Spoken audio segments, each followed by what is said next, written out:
No. I mean, there's several vectors that don't line up. Yeah, her left knee is kind of pulling toward the point, but I'm rotating around that, her left knee, with her right ankle. You see that? Yeah. Got real close, and we found a point like right there. You mean medial then? What's that? Medial. Lateral. It's medial to the LPSI. It's lateral to the symphysis pubis. Right. Which one are we doing? I don't know. I didn't name it yet. Oh, no, you didn't. I've gone just as far as I want to go. Okay, sorry. So if there's this point, right, what it represents is the need for a force to kind of travel up from the pelvis to the lumbar spine. So lift your leg. And this point kind of go. So look what I'm doing. I'm bringing the leg up, which is relaxing the pelvis. I'm just bringing it out slightly. How's that? Oh, that's nice. Yeah. Goes. Oh. It's kind of like the psoas release that we already Sort of like that. Yeah, yeah. Similar Or, position of- or I could just let the leg here and just bring it straight out. It's the same right on thing. top of the pubis. I'm lateral the I'm an inch lateral the pubic symphysis. I'm on the superior ramus. Now, the force that we're generating is sort of like the force we would have been generating with a high flare in, but it's actually going a little bit up, a little bit higher. And there's a ligament that runs, it's called the iliolumbar ligament that runs from the top of the iliac crest in the back up in the lumbar spine. And I sort of have the sense that this travels close to that or along that. And Jones calls this as anterior L5. And this really feels like it's generating, you know, the basic deal is you're about 90 degrees and you just abduct the leg and let it drop right out. And that's all. Point floats away. Yes. I'll fly away in the morning. I'm lateral to the symphysis pubis. Medial To the other LPSI point. Yep. Gotcha.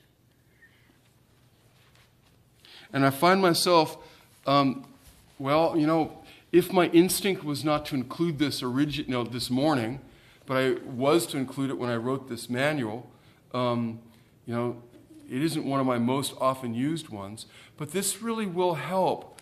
There's that place where that very low lumbosacral pain, this is the point that I think Jones found when he first started doing counterstrain, where that guy, the handle of that guy's hoe hit his groin, and the low back pain wouldn't resolve. Because I actually am feeling this in the back. Yeah. Oh, it's a back release. Yeah. It's a L5 in the back, radiating its tender point to the front. Right. Okay? Like salutes. Push up. Ta-da! Right there. The tender point of the psoas is right in the psoas tendon. And guess how we release it? How do we make it disappear? You shorten We them. have her do that? Catherine, do Shorten this. them up. We would shorten. Sorry, I couldn't resist. We would flex the leg.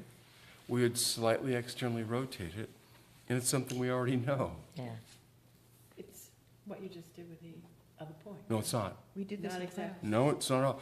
Well, I mean, I know your point is different, but you're... The vector is totally different, Okay. right? Before, Yeah. I brought her up Yep. and I brought her out, Oh, okay.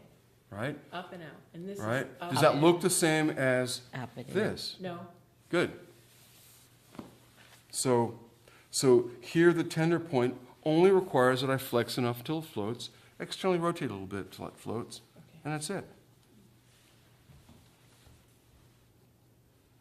I have no idea why I included this, because we do this all the time, but it must have felt like a good idea at the moment I wrote it. Every once in a while, you end up with people with torn psoas tendons. This is really good for when you have that. This is a really good reset point for persistent. Yeah, you're there. For persistent tendonitis, like, you know, it could be useful. I'm not saying it's not useful.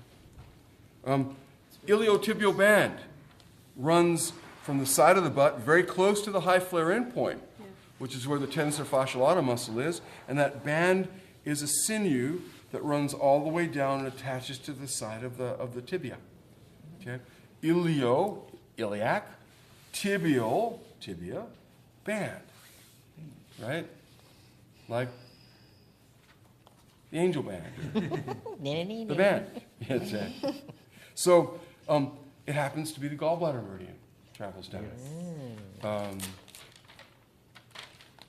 It also is really bad for anybody that has an equinus index that's high and doesn't wear proper heel height. It's also really bad for people who aren't in weight-bearing integrity. So it's a truss muscle, right? It's a truss sinew. There are multiple tender points. You can choose one about mid-length on the thigh and push on it. It's like, hello.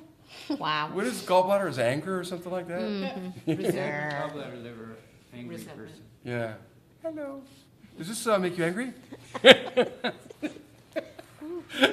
And guess what? How do we release it?